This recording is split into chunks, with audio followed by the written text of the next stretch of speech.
My name is Neil Kumar, and I'm in ninth grade from Bellevue, Washington. In my research, I learned that tuition costs at schools like the University of Washington and Washington State University can be very different, depending on financial aid, and that the Washington College Grant helps many students, but not always those in the middle income range. Is the legislature working to make sure that middle income families who do not qualify for large grants can still afford college? Thank you, Neil. That is a great question. And the short answer is yes. We are working to make sure that higher education in our state is accessible to all. And as you talk about those middle class families or families that may not qualify for need-based aid, I mean, you're talking about my family as well. My children receive Chapter 35 benefits because of their father's service to this country. But one of the things that we try to do this year in the legislature is expand the ability to access those types of benefits. And that's just one way, thinking of families who may have other ways that they can afford higher education. That's just one way that we're trying to think outside the box and expand those benefits and the timeline in which family members and dependents can use those benefits. But also, we're thinking about all of the wraparound services that students need. We're thinking about housing and how in different regions costs to attend college or participate in higher education may vary, and how do we help students to be able to afford to go to college based on where they live. We're also thinking about childcare and other aspects of higher education.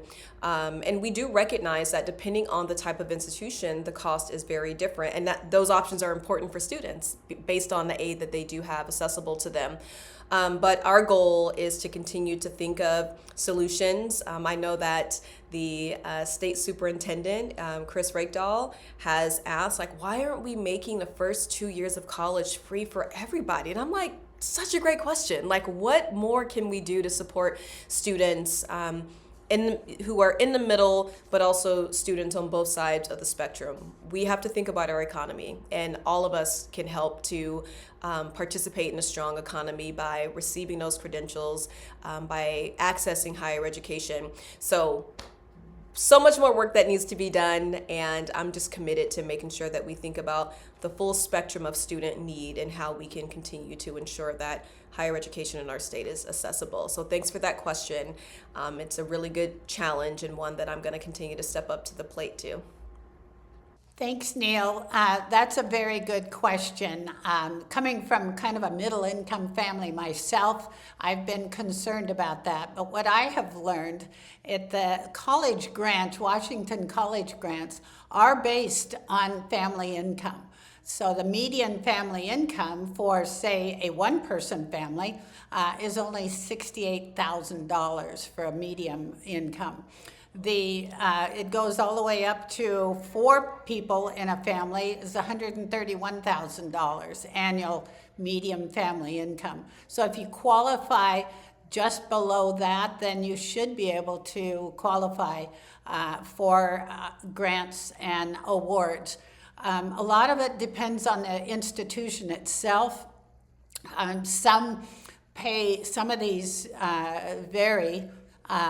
The awards vary depending on the institution. Like you said, WSU, UW, they're very different tuition, so there would be different awards. If you decide to go to an independent college, which is not a state-run university, the cap is lower. We are trying at 50%. What we are trying to do is increase it to 90% of what the regionals, which would be WSU or UW. So that bill is in the works right now, but it does depend on the household income and the median family income of those families. So I really appreciate you bringing that question forward.